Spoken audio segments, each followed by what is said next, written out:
How's it going, everyone? Make sure to stick around until the end of the video for part 4 of a 4-part series sponsored by Squarespace. Start your free Squarespace trial today at squarespace.com/browntable and use code BROWNTABLE to get 10% off your first purchase. Hey, wait! What? Should we have written it down first? I memorized it. Didn't you? Oh, yeah, totally. What did you just say? Something trident. I spent my money to watch Aquaman. That was a mistake. I should have gone to watch Bumblebee or Spider-Verse a second time, but decided to watch Aquaman. And I recommend you watch either of those two movies instead of Aquaman. But that doesn't mean Aquaman is a bad film, it's just not a very good one. Aquaman has a certain charm to it, mostly due to the lead actors interpreting these fictional characters and the fantastic direction by James Wan. Just because this guy has a horror background doesn't mean he doesn't know how to direct. He directed one of the best horror movies, Saw, and he is the director of the Conjuring movies, which are pretty damn good horror movies. And Aquaman is easily the best directed DC movie in my opinion, due to how creative it can be with its action sequences and even simple dialogue exchanges.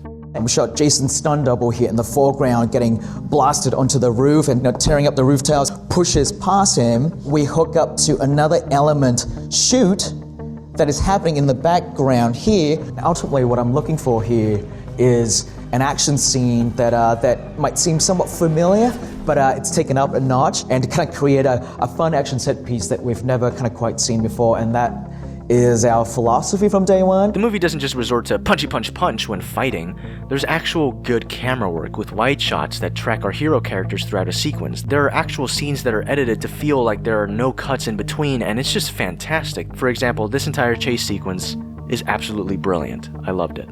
The lighting is also bipolar because it can be very boring at times, but there's also times when it's absolutely stunning. It's really strange. And Atlantis itself is a visual beauty to behold. If you forget that this movie has atrocious CGI at times, then you feel really invested in Atlantis, at least visually. It feels like Blade Runner underwater. It is an incredible design, and the concept artists must have worked their asses off to create this underwater utopia. So what? What's the problem with Aquaman, you may be asking? If you haven't disliked and left the video, I'll tell you.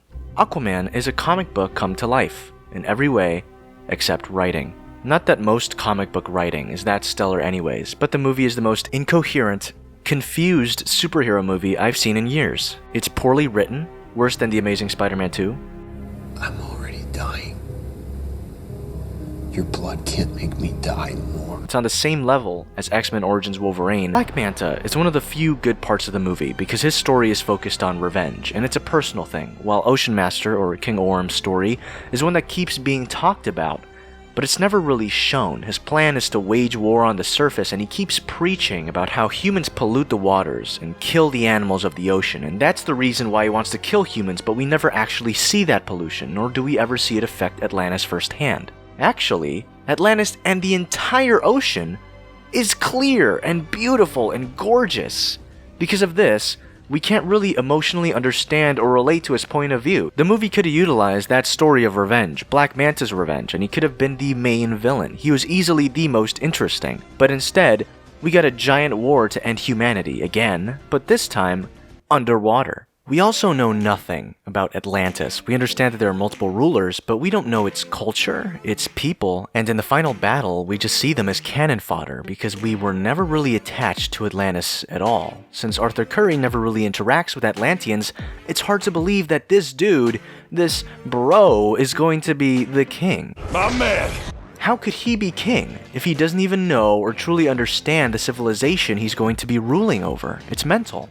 Black Manta in the Black Manta suit is also barely in the movie. If you've seen the trailers for this movie, you've seen all of Black Manta, and that isn't an exaggeration. The movie is very confused on what it wants to be. Most of the time, it's a fun ride without much emotion, but it gets confused on what to do when an emotional scene does appear. Like one scene, there's a giant emotional moment in which a character almost dies and loses something important to him. And then the next scene goes on, and then faintly you just hear, oh shit, it's Pitbull! The movie sometimes can also be unintentionally hilarious. Like, for example, if they're trying to make something look epic, then they just add slow-mo and a bass drop and call it a day. Now if you follow this channel, you know I love romance in movies, and since I care so much, I'm going to explore how truly god-awful the romance in Aquaman is. It's the least convincing thing I've seen in years. You know those romances that just emerge because two characters are away from other people for more than like a day? It's one of those types of romances. It's not like I'm an expert on writing romance or anything, but there's one of those scenes where the two protagonists get kind of scared by something and then hold hands, and then look at their hands that are being held, and then stare at their hands for a whole second, then look at each other and then let go. It's one of those cliche things. There's multiple scenes of just horrid writing with Arthur Curry and Mara falling in love just because. This guy, one of the writers, Will Beall, also wrote a very popular 2018 film. Guess which one it was? That's right, Venom.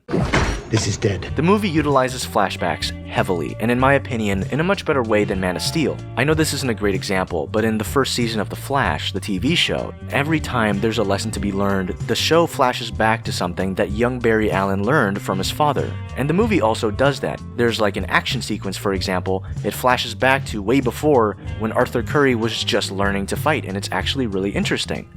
But the acting in these scenes is terrible. This dude specifically can't act. He's in the movie for like a minute 30 seconds, and thank God, because any more I couldn't have taken it. So what's with the big fork? What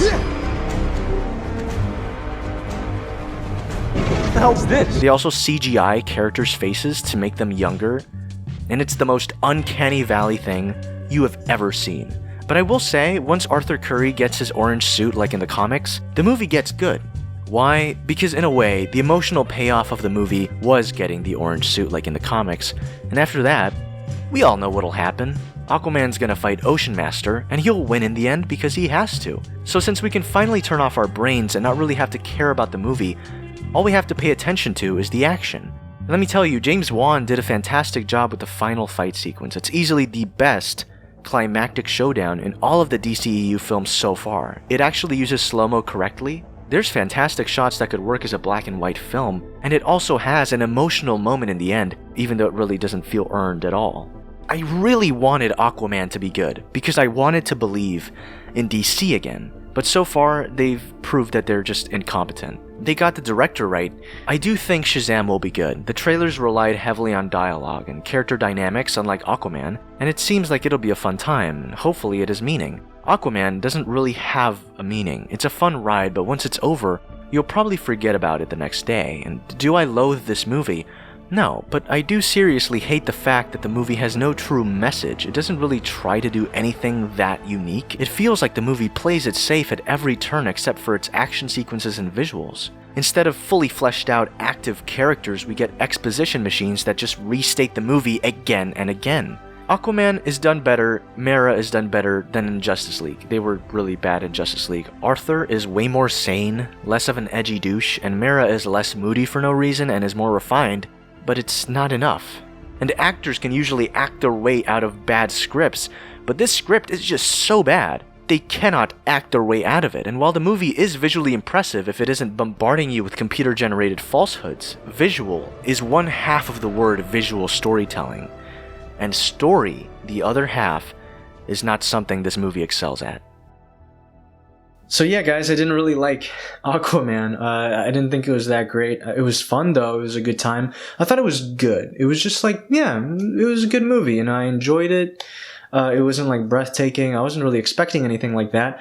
I know a lot of people disagree with me. I think if you just check the like-dislike ratio, yeah. But yeah, Aquaman is no Catwoman, you know what I mean? Speaking of Catwoman.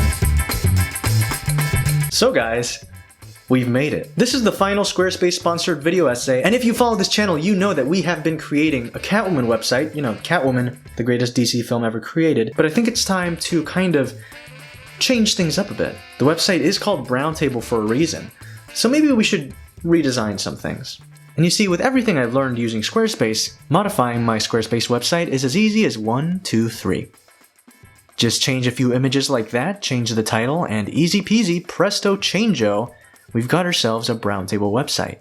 If you want to create a website for your content, Squarespace is the way to go. You see, with Squarespace, you can create beautiful, complex websites just with the click of a button. And Squarespace is sponsoring this video, so you can create a website of your liking. Now, you can start your free Squarespace trial today at squarespace.com/browntable and use the code BROWNTABLE to get 10% off your first purchase. Link in the description below. So thank you guys so much for following this meowtastic journey throughout the ethers of Squarespace. And thank you, Squarespace, for sponsoring 4 videos. You guys are amazing.